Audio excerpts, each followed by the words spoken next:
চট্টগ্রামে ৩.৫ বছরের শিশু ধর্ষণের চাঞ্চল্যকর ঘটনায় পুলিশের দেয়া অভিযোগপত্র আমলে নিয়েছে আদালত। আগামীকাল অর্থাৎ মঙ্গলবার শুনানির দিন ধার্য হয়েছে। অভিযুক্ত আসামিকে কড়া নিরাপত্তায় আদালতে হাজির করা হয়। তার পক্ষে আইনজীবীও নিয়োগ দেওয়া হয়েছে। সিলন টি রপ্তানিতে শীর্ষে। সকালে কড়া নিরাপত্তায় চট্টগ্রাম আদালতে আনা হয় বাকুলিয়ায় ৩.৫ বছর বয়সী শিশুকে ধর্ষণে অভিযুক্ত মনির হোসেনকে।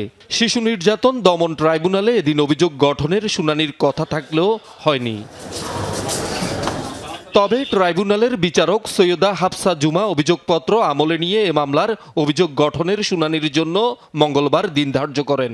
ঘটনার ১৩ দিনের মাথায় গত ৪ জুন অভিযোগপত্র জমা দিয়েছিল পুলিশ।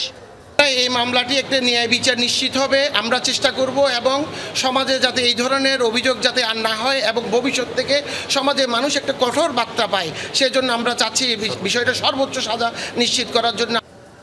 এর আগে শুনানির শুরুতে আসামির কাছে তার আইনজীবী আছে কিনা তা জানতে চান বিচারক। জবাবে নেই বলে জানালে আদালত আসামির ইচ্ছায় তার পক্ষে আইনজীবী নিয়োগের কথা জানান। তার বিরুদ্ধে কোনো অভিযোগ নাই, সে নির্দোষ, কিন্তু একটি কেসের রায় আদালত নির্ধারণ করবে। তার আইনজীবী হিসাবে কখনো আমি বলতে পারি না আমার আসামি অপরাধ করেছে। এদিকে ধর্ষণ বা শিশু নির্যাতনের মতো স্পর্শকাতর মামলার দ্রুত তদন্ত এবং অভিযোগ প্রমাণ হলে দ্রুত বিচার শেষ করার দাবি সাধারণ মানুষের। অপরাধ যখন পার পেয়ে যায় তখন সমাজে অপরাধ আরো বেড়ে যায়, ও যে অপরাধের সাজা পায় তখন অপরাধ কি কমে যায়। সাথে সাথে যদি অপরাধের সাজাটা হয়ে যেত তাহলে পাশেও জঘন্য অপরাধ না করলেও মধ্যমতে ছিল, ও আমার এই সাজাটা দেখে ও সংশোধন হয়ে যেত। রামিসার যেরকম রায় হয়েছে, ওটা রায়টা যেমন মৃত্যুদণ্ড যেটা কার্যকর হয়েছে, ওটাকে যদি দ্রুত করা হয় তাহলে আমাদের সরকারের প্রতি আরো আস্থা বেড়ে যাবে। পাবলিক প্লেসে নিয়ে পাবলিক জড়ায়ু করে ইট পাথর নিক্ষেপ করে গণসম্মুখে এগুলাকে মেরে ফেলা উচিত।